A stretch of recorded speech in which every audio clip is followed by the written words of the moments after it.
Hey, how you doing, folks? Hopefully you're having an absolutely fantastic evening. I wanted to tackle the topic really quickly of toxic masculinity. And as many of you know, there's a commercial that's online from Gillette that supposedly tackles this topic.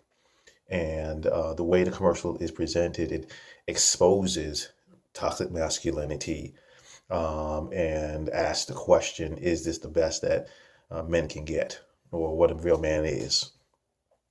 And let me just say this. Number one, I believe that as men, we have a responsibility to particularly treat our female counterparts with respect and dignity and love and admiration. I think that that is important. And the majority of men, the majority of people agree with that point. My issue comes down to the term toxic masculinity. It infers that there's something wrong with being a masculine male, if you know what I mean.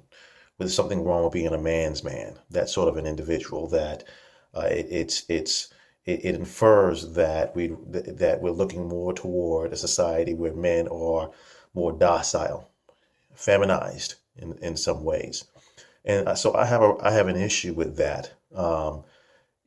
My understanding of men who behaved badly, who were disrespectful or rude, is we had a term for that. And the term that we used or used to use, from my understanding, is they were called jerks. You know, Men who disrespected women or used women or abused women or whatever it may be, we called them jerks.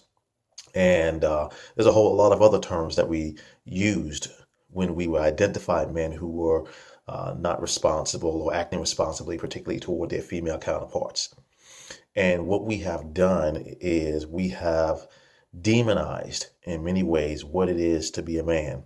Now, I'm not saying that all men have to behave the same way, because we're all individuals, but we have a baseline of respect that we want to treat, like, again, our female counterparts with. And certainly we want to respect one another as men. But this term toxic masculinity, in the way that it has been presented, is problematic. And it the way the commercial is presented, you would assume that most men are jerks. Most men are abusive or users or manipulative or whatever it may be. And so that's problematic. And it's problematic in a larger sense because there has been a theme that has permeated throughout our society, perpetuated primarily through mass media, that something is wrong with men and something is wrong with being a man. And I reject that wholeheartedly. I believe that men should be men. And as a matter of fact, most studies, what these social justice warriors won't tell you, is that most studies will indicate that most women want men who are masculine, and they want men who are strong and independent and who have a brain and can think for themselves. They want men who make them be a little bit more rugged. That doesn't mean that they want men who are abusive or they want men who are users, but they prefer men who are masculine. And there's nothing wrong with that, folks. Nothing wrong with that. And so I wholeheartedly reject that term, toxic masculinity. There is nothing toxic about being masculine, but you can certainly be a jerk. You can certainly act a fool. You can certainly do things that are disrespectful and wrong and ignorant. That is true. But toxic masculinity that's complete foolishness, and it is designed to castrate men, castrate what it means to be a man. And we should lift our women up. We should look at women as our counterparts, and we should love them, respect them, all those things. And I've said that numerous times in this video. But the direction that we're going in is troublesome to me.